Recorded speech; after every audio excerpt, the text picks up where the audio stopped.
and welcome to Respect, the San Francisco International Hip Hop Dance Fest weekly podcast. I'm your host, Mikaya, and this is my fantastic, exceptional, extraordinary co-host, Corey Action.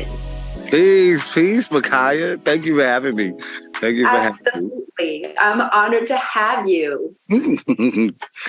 It's been so many years that we worked together, and then I think this is our first time doing something like this online, a podcast. Other than just passing the mic to each other or like being on stage, kikiing or whatever. I think this is the first time having this kind of conversation. So it's the right time, though. It's the right time in the right place, because we keep talking every time we speak about how the two of us has really reached this incredible place of long time friendship and trust and love and respect for each other over the years. Yeah. And I love have seen that grow. Yeah. So for those of you who have been seeing Respect for the past 3 years, you know that my co-host usually is the one and only Brandy Beasley. She is unable to be with us this season because she's dealing with breast cancer. And she's told me to share with you this one important message: check your boobies. That's what she told me to tell you. And don't think a thought unless it's positive, because this woman is going to come out better than she ever was. Don't think a thought, anyone, unless it's good, because that's all she's going to take. Brandy Beasley, we love you. I miss you. And we're going to get through this. Amen. So everyone send your love and know that you will see her and she'll be better than ever. She sends her love as well. Check your boobies. Amen. Okay. So here we are, and tickets are on sale for the what year? 25th. It's 25 years, you know. I mean, it's half the age of hip hop, so it makes sense. It's the baby. It's the baby of hip hop. So we're excited. 25 years is, I can't even believe that. I can't believe it, because I remember the first year. And so here at 25, we're going to be celebrating this. And it's going to be so many people, so much love, so much history. I think we can bring in some history up in here, you know. We are. You and I are both excited because we don't know a lot about what they're going to teach us. So I love that. I love that about Respect, is that dancers that come on and give us the real that we love, and we love sharing it with people. So yes, we're about to celebrate the 25th annual San Francisco International Hip Hop Dance Fest. The dates are Saturday, November 11th, and Sunday, November 12th. Notice that there's no Friday show this year. We're going bang, bang, we're going hard, and that's done. There's only 3 shows, and it's the same program every time. I have brought the best of the best. I always say that, but I'm not playing this year. Just wait. Just wait. See, I'm jumping. Just wait. We have dance companies this year coming from all over the world, and including the performances. We've added these new events to each program. So on Saturday, there's a matinee show. And tell us about the event that we do after the show on Saturday. So after the show, there's going to be basically the festival this time is going to be this continuous celebration. So right afterwards, we're doing a little dance. We're doing this thing called Echo, and then we're also doing another. So we aren't calling anything battles this year. We're just sharing. So, you know, you're going to have audience participation and doing a party. And I mean, I think I want to say that because it's 25 years, we had to grow up. We had to grow on to the next level. So adding the new elements between the shows, and also the show, I don't even think we sort of stop. I think it's one show stops and it goes straight through with the festival in the middle and then goes into the next show. So it's going to be some great stuff. What's the young lady's name that's doing the thing with us? No, that's in the Saturday night show. Her name is Talise. Yeah, yeah. She's a tour. So basically, Echo the Moves is what we're having just for the matinee show on Saturday. Echo the Moves with Chore Action. And it's a choreography contest. And anybody who just watched the show can get on stage and learn Corey's real simple choreography. And whoever wins at the end of this contest will win how much? Do you remember? I was like, wait a minute, and win some money? Is it $500? Yes. Yes. So you know what? I guess it sort of is a battle, kind of, but not really. We're not going to call it a battle, but you can win some money like a battle. Right. We don't we're just calling it a contest because we want anyone who's watched the show to feel comfortable. Don't worry, the dancers who have performed are not allowed to be in the contest, so that everyone can feel good. And then the evening show, which is separate, it doesn't go right into the evening show. The evening show will have, after the show, the thing you're telling us about is the freestyle contest called Soul Train Style Freestyle Contest. And the host will be Talise, who is a turf dancer in the Bay Area. And that's going to be fun. And then Sunday, after the show, we have a party. All of the dancers in the show will be at the party. We're going to have a fashion show. We're going to have awards. We're going to have a DJ. We're going to have food, drink. And anyone who came to the show is invited to come to the lobby for this party. So, like Corey said, we are definitely giving more of a festival vibe this year. Yeah, I'm excited. I mean, Echo and the Soul Train things are such a good thing. With Echo, it's basically call and response or repeat. So, I do something, they do something. We see who does it the best. Keep adding on. It won't be like you're learning choreography, but you're learning like just a lot of people in the South do these kind of things, the line dances and stuff like that. So we want to just do something that people can follow along. I mean, your mother, your dad, your little nephew, and just have a good time. And with the Soul Train thing, already know how Soul Train get down. So we're gonna be up in there. It'll be fun. We're trying to just continue to bring community together. Yeah.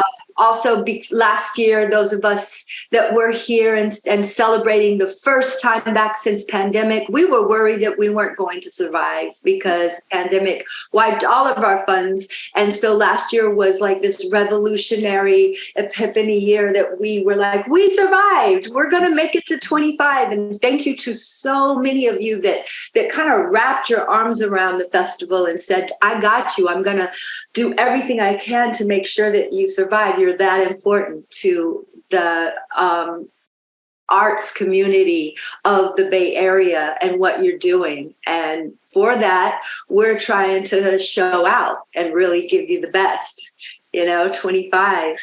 So we have I thought we had one guest, but we have more than one. But which is amazing. I'm so excited. But tell everyone who our guest is, and then he can introduce the other members of his team. All right. So today's guest, all the way from Detroit, we have Michael Manson, and he worked. I'm sorry, saying, there you go. Michael Manson's in the house. So he is a Detroit dancer, popper of all forms, coming in with the Detroit Jit style. In 2015, he was on So You Think You Can Dance, featuring his Jit style and doing one of the main choreographers for the Detroit Pistons dance team. It's some very interesting credits. I mean, he's worked at many colleges from Arizona to Columbia. I mean, he's been at the Chicago Dance Center, the Broadway Dance Center. So he's been traveling and doing a big thing all the way in Paris and different places around the world, doing many things that share this gift of dance in this style that's called JIT that we're going to learn about today. He's danced in a tour and also toured with one of a good friend of mine, Rennie Harris, who is amazing. And so I'm just excited to hear some of that stuff because Rennie is off the hook and with the, what is that, Philadelphia, what is it called, Philadelphia Legend Festival, you know. So I'm happy just to hear what's going down. He's won many grants and awards to keep this dance style going. So we want to give this up to this brother because he brought some friends with him, some folks.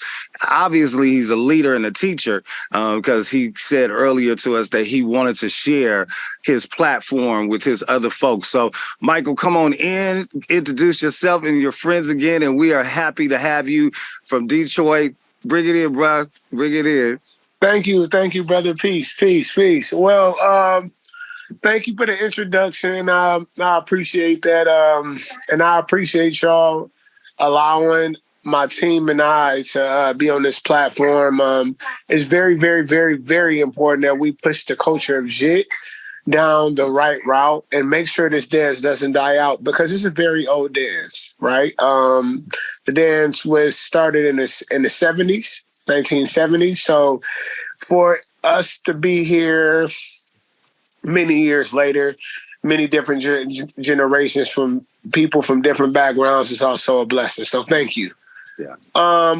Shout out to Inkster. That's what James Broxton, this guy that hopped on a little later.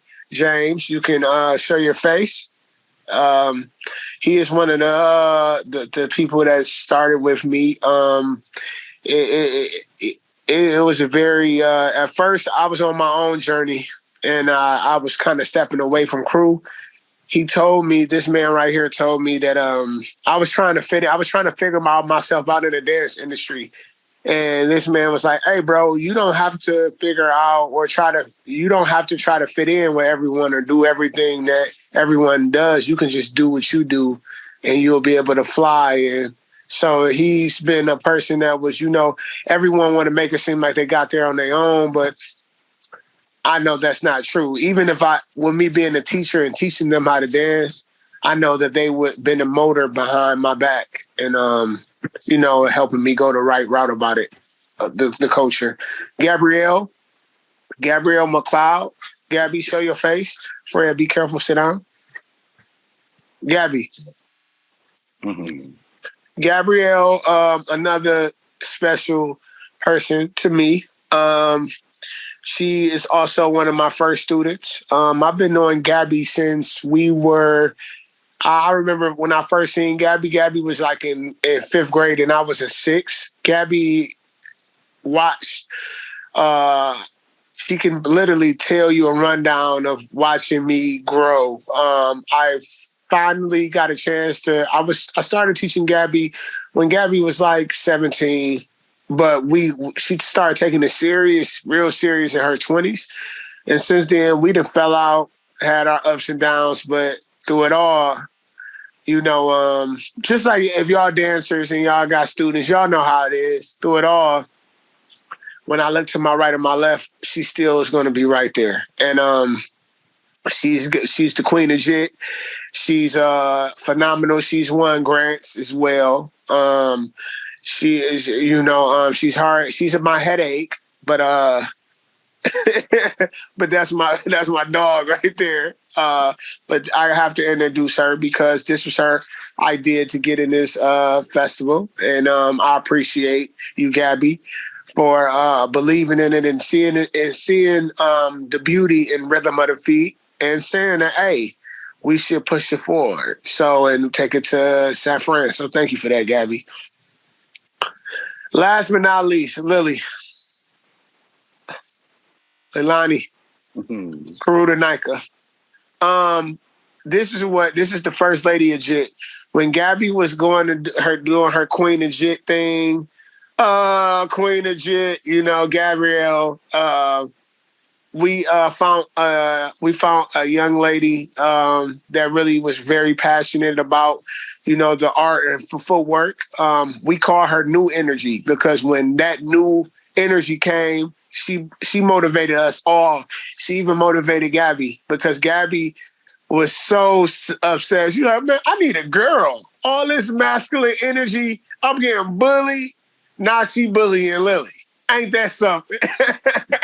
But with that being said, that's our new energy. She a person that, I ask her and I tell her like what she's doing wrong. She's in the style. She pushes it. She knows she's not from the culture. She understands that she's a guest. She understands what she needs to put into it. She understands what she has to represent. She also help us with a lot of, grants and administration work. We asked her to do something, she do it. So thank you for that. The reason why I had these three people come on with me, because like I said, I didn't do this on my own. And these are major pieces and they play a major part on this in my dance journey. So with that being said, this is House of Jit. Thank you. Yeah. We love that you brought all these people in. It takes a village, they say. And in this case, I get it. 25 years, it was not just on my back. It was people like Kevin and Corey from New Style Motherlode and Brandy and countless others. So we get it. I hear you say how that JIT is from the 70s. Yes, ma'am. Tell us more about its roots and what it's about, who are the founders, etc. So I would say that Detroit JIT was birthed in Detroit. People like to associate it with Jitterbug, right? Because they hear JIT. But JIT was originally done to funk music. And then throughout time, like the early 80s, 85, we started dancing to techno music. Techno, Juan Atkins, we have first off, techno is from Detroit. A lot of people don't know that. They think it's from overseas or it started overseas, because nowadays you see people shuffling to it. You see it you know what I'm saying? But they don't even have an idea that music has its own style, and it comes from the inner city. And another one, I'm just gonna drop a gem real quick, y'all. "Lose Control" by Missy Elliott, and in that video she had Chicago Footworkers. Mm-hmm. But that is a Detroit JIT track. Mm-hmm. And that's originally Clear. And so that was devastating to the city. We like, hold on, wait a minute. Y'all got Chicago Footwork on a Detroit JIT track? Because we've been around much longer. And it's been a back and forth between Chicago Footwork and Detroit JIT. But we bring in that unity. We bring them. We work together. We that is Chicago Footwork is Detroit's cool little brother, right? Because it's younger. Difference. Huh? What would you say it would be the difference besides the brother vibe? Well, the difference is it's obvious. Detroit JIT is a full body dance. It has different elements from hand, chest, groundwork, shuffles, right? Shuffles is a major part. And we do things a lot different. Like Chicago Footwork is always right to left. Well, in Detroit JIT, you do something with your right, you have to do something totally different with your left. You can't, so like I said, you will see a Chicago Footwork say ha, ha, ha, ha. Detroit JIT say ha, ha, ha, ha, ha, ha, ha, ha on the left, right? And I'm figuring out right now that our music is a little faster. I didn't realize that. It's a little faster, and dance is much groovier as well. It's not executed, it's beauty in our form.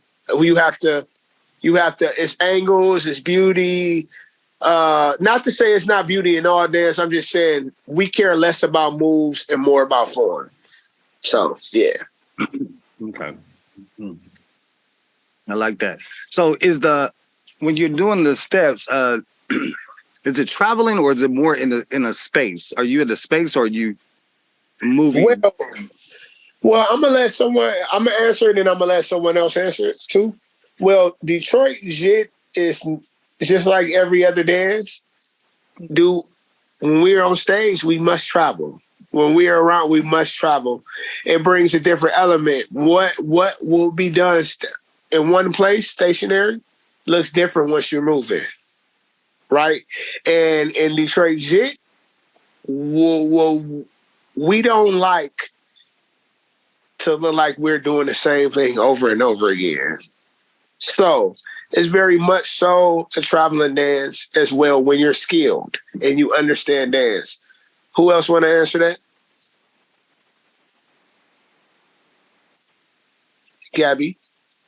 I was coming off mute. I'm struggling with my buttons today, but it is a traveling dance for sure. That's why it's important to have form. That's why it's important to know your foundation. That's why it's important to have your transitional steps, because JIT is a big thing based off weight and how you shift your weight, how you transfer your weight. So in order to travel, you have to know how to correctly shift your weight in different directions. You know what I'm saying? And that's also why it's important to have right to left and left to right, because you have to be able to use both legs in order to keep it moving. Because if you only use one leg, then you will be stationary. Of course, if we have to box it in, we can box it in. It still works like in the four corners motion. It can work in the box, but also adds different layers when you're able to move it from front to back, side to side, diagonal. That's what works with like performances like Rhythm of the Feet, because it adds a dynamic and it adds a layer to the movement. Is there any contacts with the other dancers when you're doing the JIT? But contest? No contact. Like are you guys touching each other? Do you guys like go underneath? Oh, most definitely. I mean, okay. Creators from a creation standpoint, of course. We use all of that. And I'm about to put you on this. Like when I'm JITting, I know someone's going to ask this, but when I'm JITting, I put myself in a mindset of Fred Astaire and Gregory Hines and all these great folks, because in tap, I mean, we do things, we grab each other, James and I, we've done it before. We put our leg on each other, jump over it. That's just what we do, right? But like what Gabby was saying, what she just said, y'all, I'm pretty sure y'all saw Tap, and Sandman was saying like, yeah, Gregory Hines, he had the moves. He could have all the moves, but he don't have no form. He kept saying it. He was like, Gregory, you don't have form. You can do. So technically, we stay in that format. So whatever we do, regardless if we touching, grabbing, throwing each other, it's going to always end in an angle and formatted. So yes. Okay. Oh, you too, baby. So we had the 70s, and you started out with funk music and then ended up techno, which is, you're saying, came from Detroit. How did that transition happen? Okay. I'm going to say this. From the movement and the different elements. So, of course, the older generation, which the Jitterbugs, they were doing this shuffle, and they was doing tricks, but these shuffles and all these different moves consisted in them really staying in the box. I mean, I think that once the music changed, the movement changed. You know how a lot of the times, us as dancers, we think that we are come up with the move or movements at that present time, but when music changes, it also does something different to the brain. Now, myself, I would say I'm like third or fourth generation of jitters, right? But throughout time, I think we are on our 6th or 7th generation of dancers because it has evolved, and then we got younger, like all the younger generation are in the company. But when the music changed, the movement changed, and the beauty about JIT, we weren't there for that. So the people that changed the movement are in their 40s, right? Who are these people? Huh?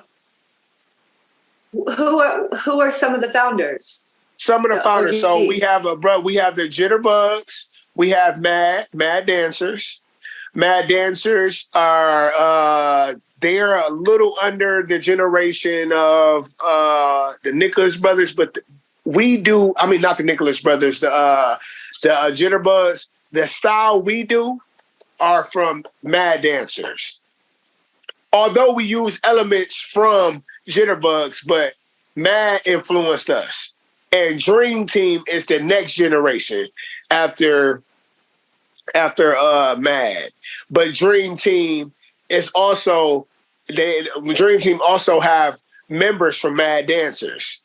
All these crews, what's beautiful about it, I travel around the world and I see the oldest OG in Chicago full work I've met was like 43, 40. But we have people like that's hitting 60, that's 60 years old. You know what I'm saying? So we just had a JIT Fest and we had jitters there, and the majority of the jitters, they were there. Some of them weren't there while we were there, but it was a whole generation of jitters that was there. And I'm like, that's beautiful. So yeah, these dancers are still around. Did they get their flowers yet? Not all of them, but they will. I will make sure of that. So what I'm picturing when you were speaking about that, there's a couple of dancers in Hells Are Popping. And they're doing like they do some tricks and stuff, but they have really fast footwork. It's and they're throwing the girl over her head, but their footwork is doing a lot of stuff, but they also hold hands. So when you say jitterbug and you're talking about that style, it keeps flashing my head. I was like, I wonder is that some of the foundation of what you guys are doing? And you know what I'm talking about when I say Hells Are Popping, right? It's a classic scene from a movie. I think maybe the movie is called Hells Are Popping, but they're a bunch of black dancers in like an auditorium or something. It looks like someone working, and then they start dancing, and they're really like the highest energy I've ever seen with dancers. But when I'm thinking of JIT, I'm saying, is that the kind of footwork they're doing? So I'm glad that you mentioned that. So the street dancer that doesn't know anything would say no, right? But the educator that has traveled and knows movement, I say, oh, that moves to Charleston. Mm-hmm. Oh, that move, it comes from Lindy. Mm-hmm. Or this move comes, it's Miss Paulette, one of the people, one of my choreographers that worked in Rhythm of the Feet. She had said it's 5,000 moves in Lindy. 5,000 basic moves or five. She said it was some very crazy high number, right? And everything that we did was a Lindy Hop move. Even the way we moved back. Mm-hmm. So yes, sir. With that being said, it's nothing new under the sun. I'm going to tell you a very interesting story, and then I'm going to pass it to someone else. I was, and Tap. Tap is a major influence, right? I did this video. Be quiet. Sit down, baby. She's just singing. I don't know what she's dancing, trying to get my attention. Freya, I am going to kick you. All right. Yeah, I did a video to Rhythm of the. I mean, I did a video to this a concept video to Flight of a Bumblebee. It did. It went crazy, right? It was jit, went crazy. People were like, "Oh my god, I'm not gonna lie to you." I was like, "Okay." I'm walking around. I'm like, "Yeah, I did that." It was all improv, perfect, right? And one of my OGs just decided to write. I never said anything. I never said, "Yeah, like this me, I'm him." But he wrote on my post out of nowhere. His name Brian Gray. He was like, "Hey, that was beautiful, but you know you're not the first that did that." And sent me the tap dancer, the video of the tap dancer that did it. I said, "Oh man, very humbling, right?" So with that being said, yes, man, there's nothing new under the sun, man. I thought I did something new. Yeah. Was when our dance cultures, we always think we made up something else, and sometimes we can tweak something, but when you go back and you think what dance was, for people in the 20s or the 10s or something, you think they were surviving and have, that was a good time, so they put a lot of energy and effort into that, and when they captured it on film. If you're a kid, like you're talking to your daughter there, she's picking up all of whatever you're moving like. She's like, look, yes, yes. So, later on, she'll be doing something. She'll do some of the same stuff you did and have no idea where she learned it from, because our culture is so contagious, and we see that move. Like we can see one move on the dance floor. Like that's what I said when you were talking, I kept just seeing those people flipping around. I was like, is that what he's talking about? Because it sounds like that kind of energy. So I'm excited to see how it goes down. I know earlier you were when you were saying Gabby was looking for some other female dancers to come in. Now tell me about that, because why would that be a challenge, or why would that be something you were looking for? Is it because of the physical work? Is it just some, masculinity? Is it what happened there for the ladies on here? That's what I want to know. JIT is very much so, honestly, street dance culture in general is very male dominated. And the attitude of JIT, is really honestly rooted in a real masculine energy, so it definitely, we definitely have, like I said, it's majority men. We do have women who JIT, and we bring our own feminine energy. We bring our own perspective and our own style.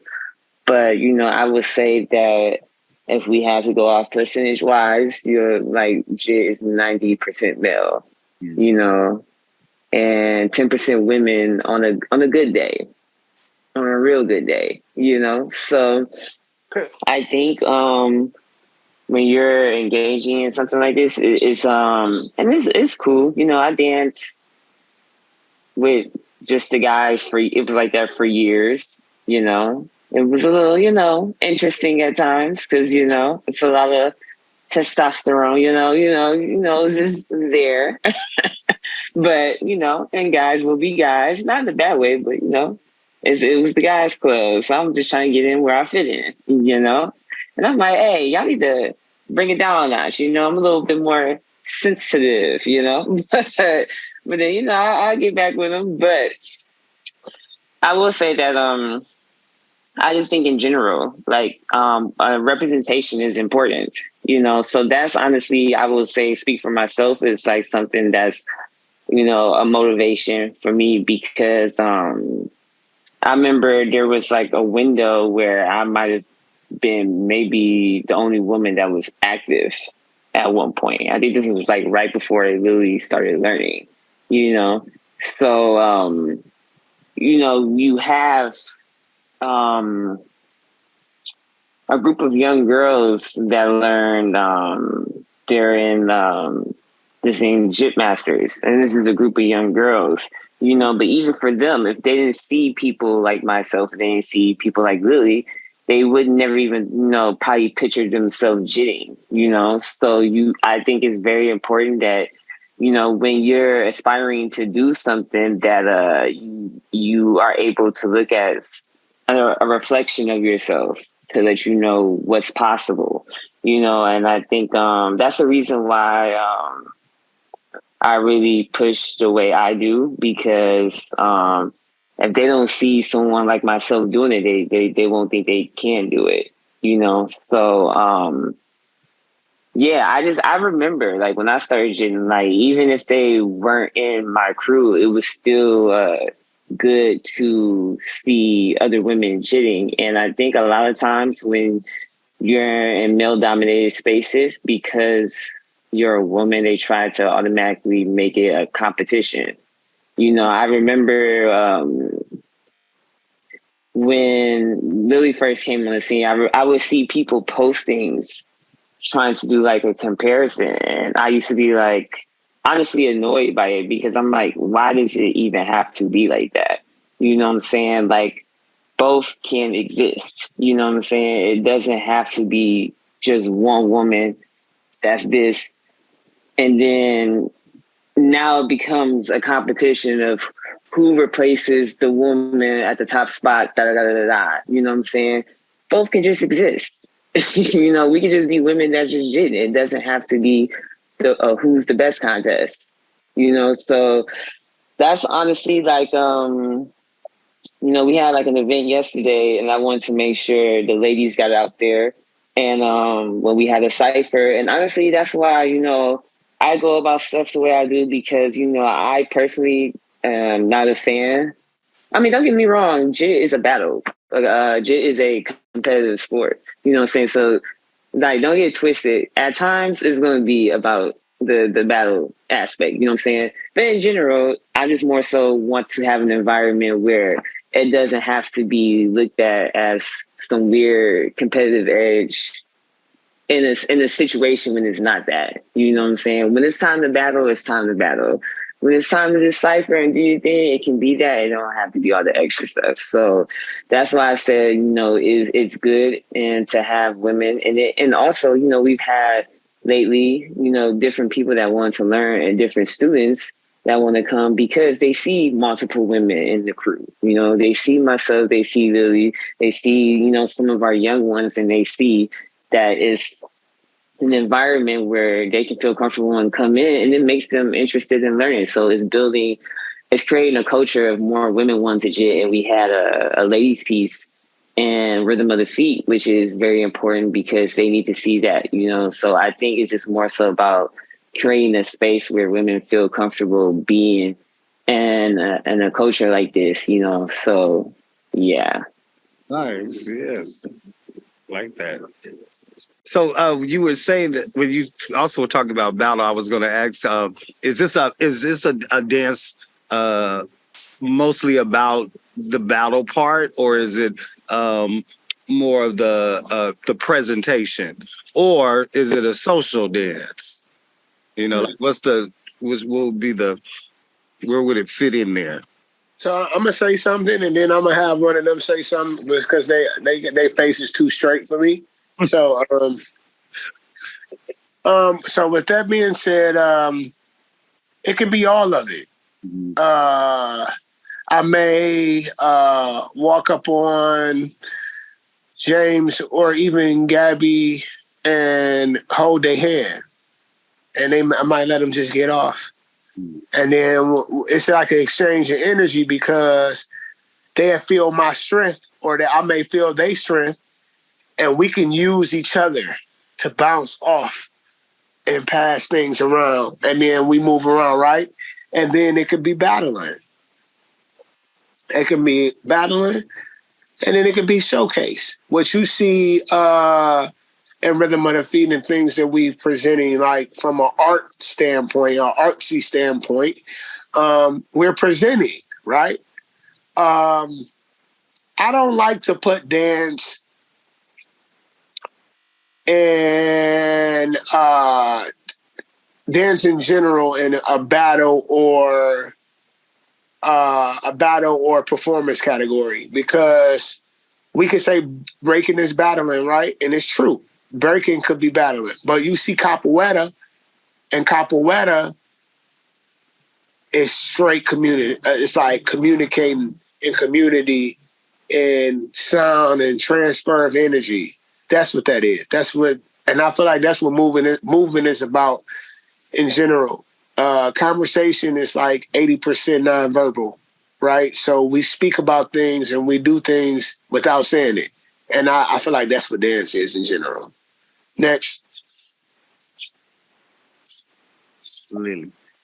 I'll say something because I'm the new energy, new generation. So speaking from my experience, yeah, like I agree with Mike, it's not categorized as straight battle, straight social interaction. It's all because I did my first battle yesterday, and it was definitely a different experience, but I also feel like there's a different energy when it comes to battling someone in front of you compared to social interaction with your crewmates. Like every Sunday we practice as a crew, that's more social interaction. Like Mike said, we exchange energy with your teammates.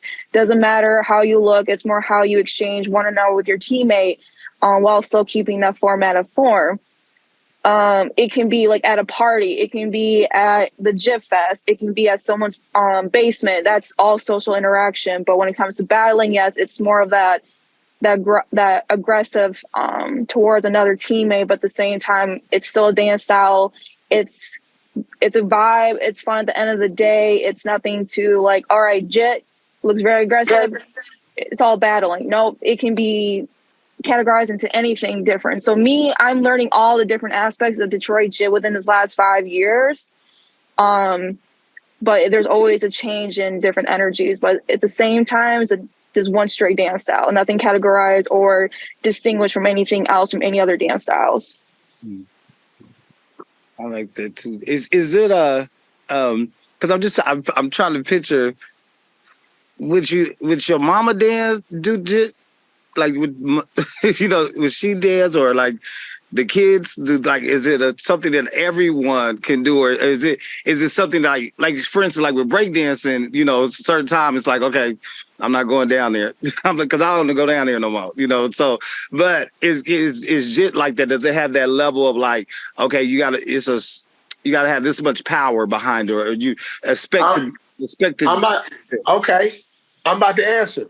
So I'm about to tell you something. I'm saying this humble as possible. You know how you have dancers in different cities that's known, but they known by the dancers.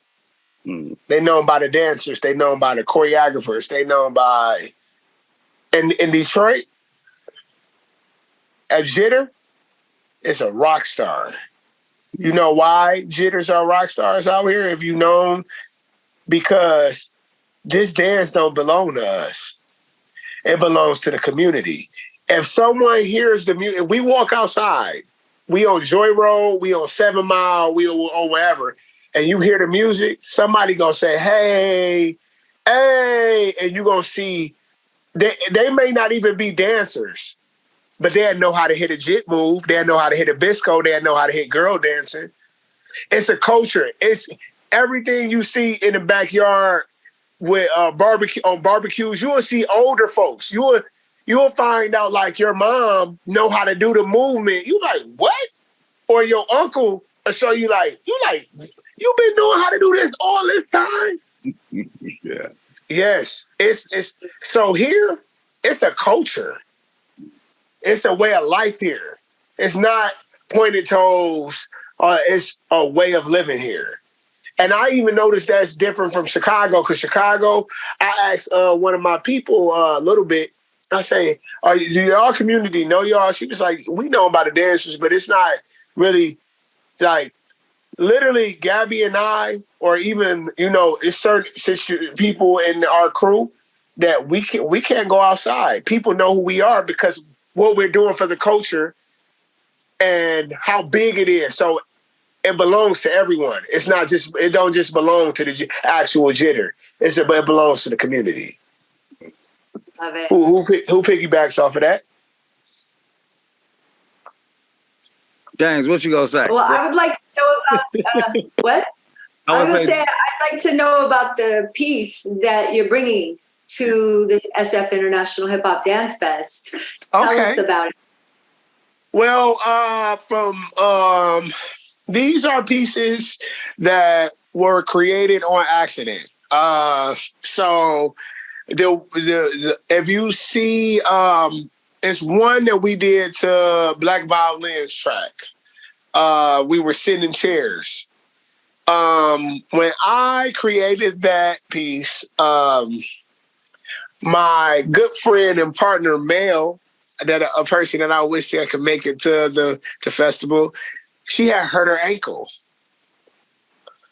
or her meniscus, something was sore. She was like, Mike, I want to practice, but I'm not going to be able to put so much pressure on it, right? So I had this idea of dancing in the chairs. So we sat down in the chairs, and I was like, okay, I'm going to still teach you the basics. I fed them to her. Then one day, I was like, hey, man, I could make a video. This many years later, I'm like, I could make a video to that, and I just added. And that track was something that we had heard many years ago. Which Black Violin, they end up hiring us to come out. We actually end up working with them. Yeah. So, yeah, we did it, and once I was making it up, and it was real quiet, and we did this finishing move, and just James was like, he started screaming. He ran out the chair. He said, this one it, bro. He was like, this one is it. So we shoot the video, and it went viral. Like that was our introduction, because we left a crew that wasn't taking it serious. They end up joining House of Jet now, right? They not in House of Jet now, but they gonna get the vote. Okay.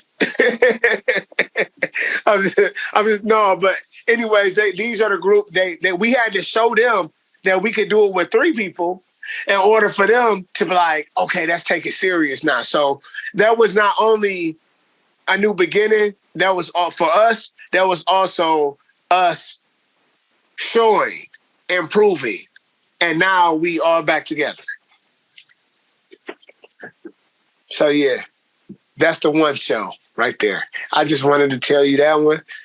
Yeah, I think that it's... Lily wants to add on. Huh? I think Lily wanted to add on, right? Okay, yeah, go ahead. No, I'm glad that that's basically the opening piece of Room of the Feet, and that's the one that really started off House of Jig, because all the pieces majority we're doing is what started as us 3, and James can piggyback off of that after me, and then we want to put it with a group of 10 to 12. But majority of all the pieces you're going to see is that generation changing of Detroit Jig, from how we said that Detroit Jig started off with the funk to techno, but Mike wanted to try in a different genre of classical, instrumental music. So you're going to see from how it originated from techno beats to orchestral music. So that's where you're going to see that generation. But at the end of the day, we're still going to have a piece at the end where you see the classic track of Clear, to show that this is still originate where we came from. So we're still trying to keep the roots of Detroit Jig, but evolve it to something else where we can still keep this Detroit Jig going from years down the road. But yeah, these pieces you're going to see is mostly what us 3 kind of started, and then we grew it from a bigger standpoint as a whole company now.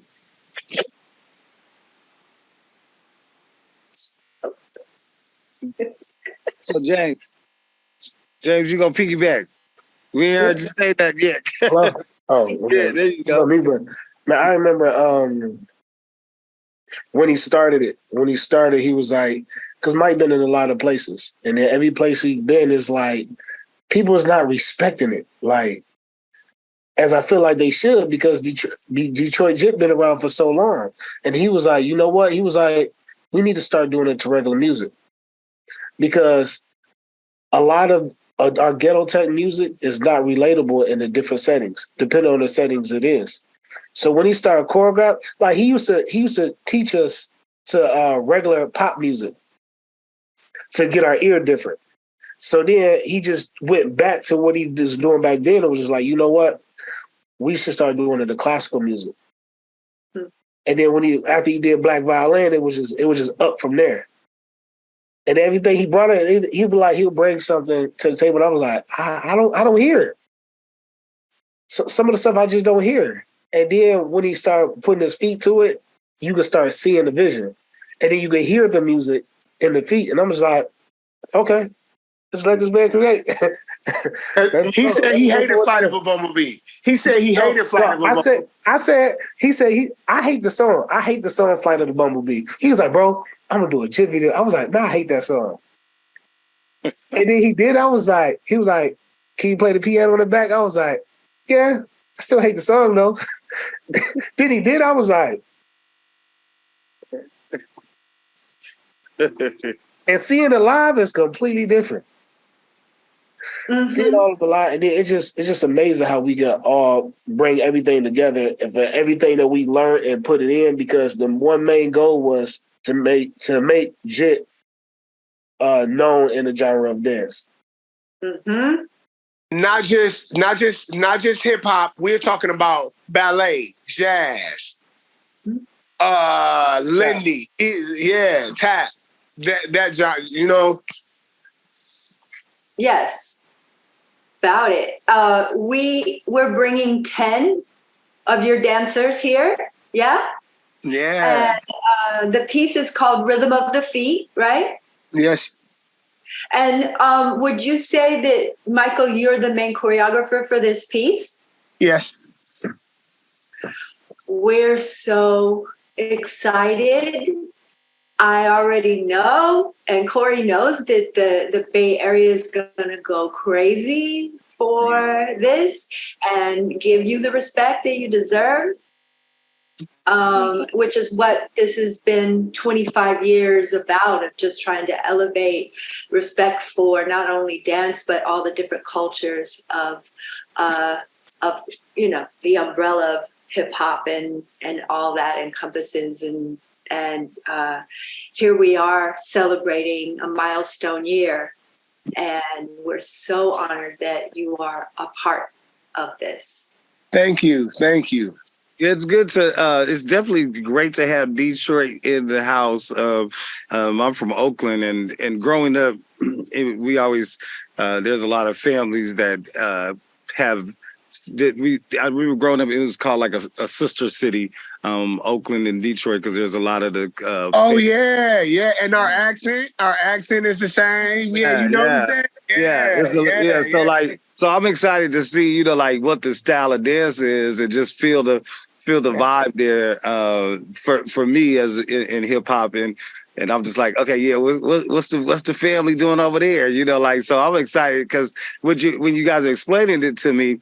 I'm getting pumped up, like inside of me. I'm like, okay, what are they about to do? Because I feel like it's gonna be. I just feel like it's gonna be lifted, especially because you guys are so like, yeah, what's up, blah blah. I just feel like, oh no, they're gonna turn something on, and it's gonna be like. They are. I've already seen it. Obviously, I received, close to 100 applications from all over the world. Everywhere, and so many outstanding applications. It's really hard to decide, but as soon as I saw what they're doing, I'm like, oh man, let's see if we can try to get them here. And that was a really cute baby. Oh my gracious, it's hard for me to focus. This child. Hello. Hi. She just had to get in the camera. It's been bugging her. Absolutely. With that face. So I know that we are about out of time. Everyone, thank you for your presence. Thank you for your time. Thank you for just giving us a little tiny bit of education and information. I can't wait to learn more. Everyone who's watching, remember that the SF International Hip Hop Dance Fest is November 11th and 12th, including Wanted Posse from Paris, including Flawless from London, including Snack Break from Philly, and Versastyle from Los Angeles, and Baptista Kawa from the Democratic Republic of the Congo, and Selassie from Brussels, and Straight Jacket from San Mateo here in the Bay Area. I hope I got everybody. Hello. And it's, I'm telling you, Mama is not playing. So everyone, thank you so much. And until next time, I don't know who our next guest is going to be, but it's going to be one of those people that I just mentioned. But thank you again to all of you. Can't wait to see you all in November. Until next time, thank you, Corey, and much love and much respect. Peace, peace, peace, peace, peace.